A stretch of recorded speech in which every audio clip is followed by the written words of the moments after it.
పట్టను వలిచేటి పట్టని చెట్టల్లే బట్టనే వలిచేటి చాటి ఊర్ధ్వ శిరస్సున ఉన్నంత వరకు మెరిసేను మాణిక్య జ్యోతి.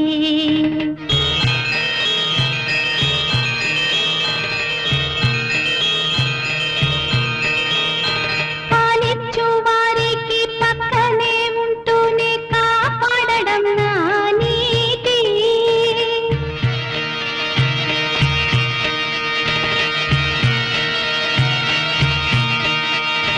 నాలుకలే రెండైన వాక్కు ఒకటని లోకులకు తెలుసు నా ఖ్యాతి.